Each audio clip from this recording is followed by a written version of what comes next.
Hi student, कैसे हैं। इससे पहले वीडियो में जिसमें हमने बॉयलर में ऊर्जा संरक्षण के महत्व के बारे में डिस्कस किया, तो उसमें हमने ऊर्जा संरक्षण के महत्व के बारे में हमने आपको बताया है। ठीक है, तो उसमें कुछ टेक्निकल प्रॉब्लम होने के कारण वो वीडियो आपका शॉर्ट रहा। तो उसी टॉपिक को आगे बढ़ाते हुए जिसमें हमने भट्टी के बारे में डिस्कस किया, फर्नेस क्या है। तो फर्नेस के बारे में इससे पहले वीडियो में हमने बता चुका हूँ कि भट्टी एक ऐसा उपकेंद्र है, मतलब आपका डिवाइस है जिसकी सहायता से हम धात की कास्टिंग के लिए पिघलाने तथा या गर्म करने का कार्य किया जाता है फर्नेस में। ठीक है, इसके अलावा फर्नेस का क्लासिफिकेशन के बारे में हमें आपको बताना है यार कि फर्नेस का क्लासिफिकेशन। तो यहाँ आप देख सकते हैं फर्नेस का क्लासिफिकेशन क्या है। फर्नेस क्लासिफिकेशन के अंतर्गत देखिए, पहला जो इसका क्लासिफिकेशन है उसमें 3 पार्ट इसको डिवाइड किया गया है। पहला है according to mode of heat transfer. तो हीट ट्रांसफ़र के मोड के अनुसार इसे 2 भागों में बांटा गया है। मतलब ये है कि जो भी फर्नेस है, फर्नेस में जो हीट ट्रांसफ़र हो रहा है वो किस मतलब मोड से हो रहा है, इसके बारे में डिस्कस करना है। इससे इसके अंतर्गत इसके 2 मेथड हैं। पहला है ओपन फायरप्लेस फर्नेस, दूसरा आपका हीटेड थ्रू मीडियम है। ठीक है, इसके बाद इसमें अभी आपको कुछ बता मतलब आपकी बुक में तो दिया नहीं है, लेकिन हम आपको इसको बता सकते हैं आसानी से। तो देखिए, ओपन फायर प्लेस फर्नेस है। ओपन फायर प्लेस फर्नेस है, मतलब ये है कि जैसे कोई भी लोहार है, तो भी आपने देखा होगा कि जो भी उसका फर्नेस होता है ओपनली होता है, खुले में रहता है। वो क्या करता है वहाँ पे, मतलब जो भी उसमें कोयला होता है, कोयले को बर्न करके वो अपने जो भी मेटल होते हैं, धातु होते हैं, उसको गर्म करने का कार्य करता है। तो आपका ओपन फायर प्लेस फर्नेस कहलाएगा। इसके अलावा हीटेड थ्रू मीडियम है। हीटेड थ्रू मीडियम ये है, इसमें इसके थ्रू क्या है कि जो मेटल होता है उसके फर्नेस के संपर्क में नहीं लाते हैं, उसे डायरेक्ट संपर्क या प्रत्यक्ष रूप से नहीं डाला जाता है। क्या है कि उसके मीडियम को गर्म करके हम क्या करते हैं, उसको गर्म करने का कार्य करते हैं। जैसे आपने देखा होगा कि कोई भी आपका, जैसे आपने एक देखा होगा, एक भट्टी होती है जिसमें क्या करते हैं कि कोई भी पेटीज या इन सब चीज़ों को गर्म किया जाता है। वो सब हीटेड थ्रू मीडियम है। उसमें क्या किया जाता है, जो भी मीडियम की चीज़ें होती है उसको हीट करके हम क्या करते हैं, चीज़ों को गर्म करने का कार्य करते हैं। या तो हम सीधे सिंपल बोलते हैं, आपको कोई रूम हीटर होता है, रूम हीटर का काम भी यही है कि क्या क्या मीडियम मीडियम में क्या करता है कि जो भी चीज़ें होती हैं उसको गर्म करने का कार्य करता है, जिससे उसके रूम में जो भी चीज़ें मतलब संपर्क में, मान लिया कोई भी आपका जो भी कोई भी मनुष्य है, उसकी बॉडी है, उसके संपर्क में आती है तो भी आपकी हीट हो जाती है, गर्म हो जाती है। तो ये हीटेड थ्रू मीडियम के अंतर्गत आएगा। ठीक है, दूसरा जो आपका क्लासिफिकेशन है उसमें आपका है according to mode of charging. तो चार्जिंग मोड के आधार पर भी फर्नेस को 2 भाग में बांटा गया है। पहला आपका है बैच है, दूसरा आपका कंटिन्यूअस है। तो जो बैच में भी आपको 3 भाग में बांटा गया है। पहला है फोर्जिंग है, रीड रोलिंग है, उसके बाद पॉट है। उसी प्रकार दूसरा आपका जो कंटिन्यूअस सतत है, उसमें आपका गैस टैंक मेल्टिंग आपकी इसकी एग्जाम्पल हैं। ठीक है, जिससे जो गैस टैंक मेल्टिंग होता है वो कंटिन्यूअस आपके चार्जिंग मोड के अंतर्गत ही आपका फर्नेस आता है। इसके बाद जो तीसरा इसमें जो क्लासिफिकेशन है वो है according to mode of heat recovery. तो हीट रिकवरी मोड के आधार पर इसे पुनः 2 भाग में बांटा गया है। पहला आपका है रिक्रिप्रेटिव, दूसरा होता है रीजनरेटिव। ठीक है, ये दोनों मोड आपके हीट रिकवरी मोड के अंतर्गत आते हैं।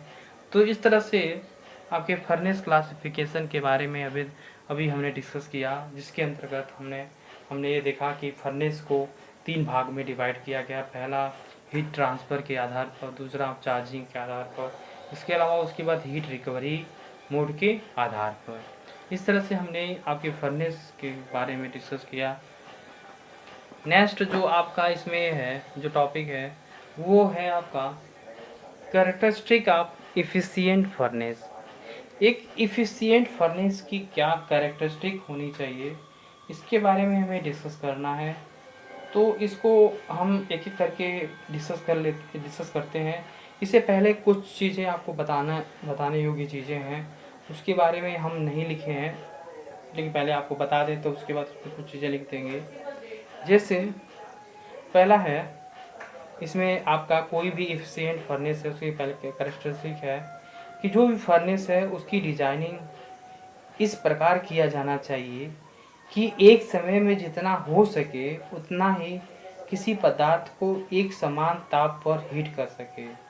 ठीक है, जैसे क्या है, कोई भी मान लिया आपका मेटल है, तो मेटल को एक ही समय पे एक समान क्या हो, ताप पर ही उसे गर्म कर सके।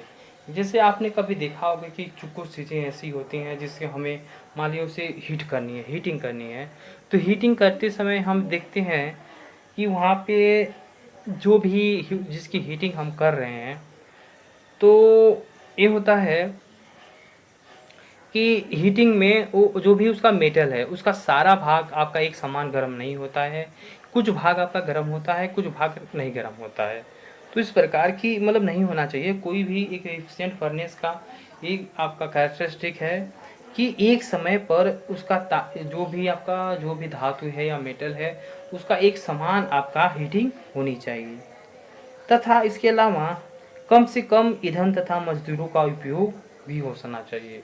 तो क्या है, तो पहला इसमें लिख दीजिए, किसी पदार्थ को एक समान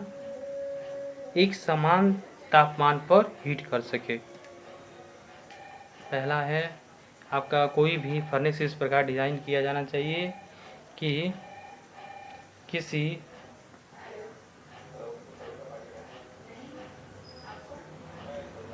किसी पदार्थ को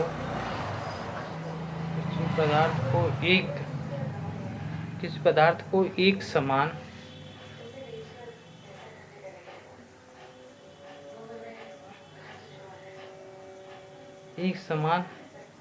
तापमान पर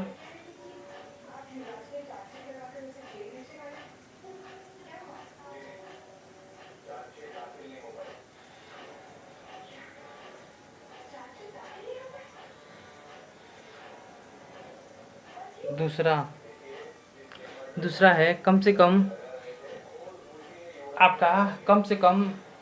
ईंधन तथा मजदूरों का उपयोग करके।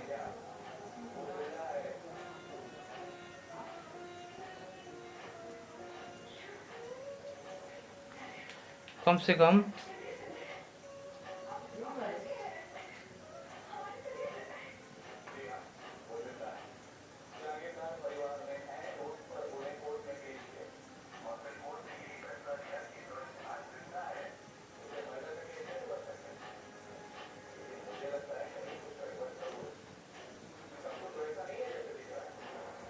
उपयोग करके।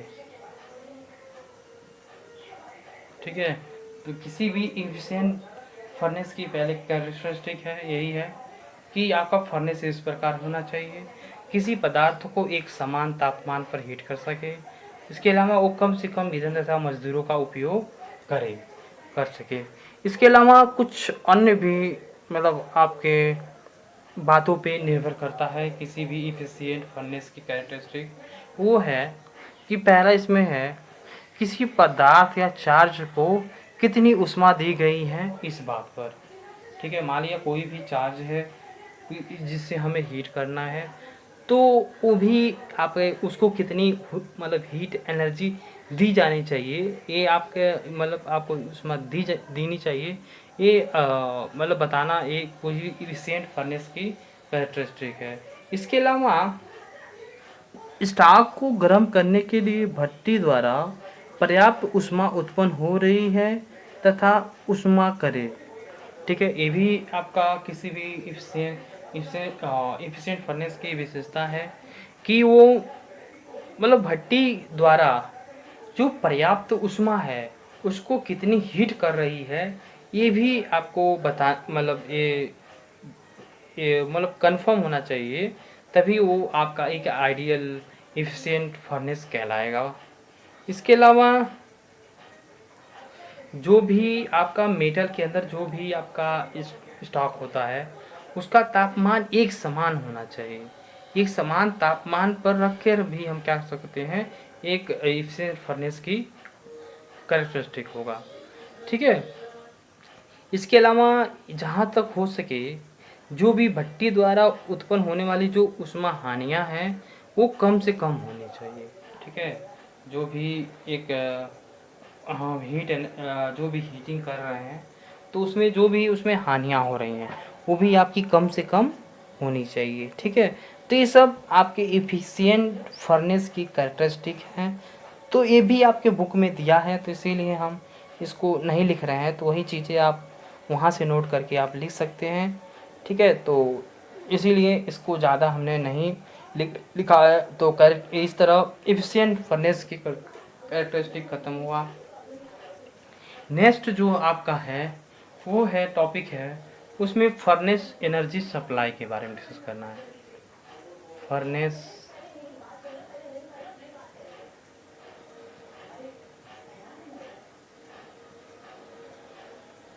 फर्नेस एनर्जी सप्लाई के बारे में हमें डिस्कस करना है। इसके अंतर्गत आपको बता दूं,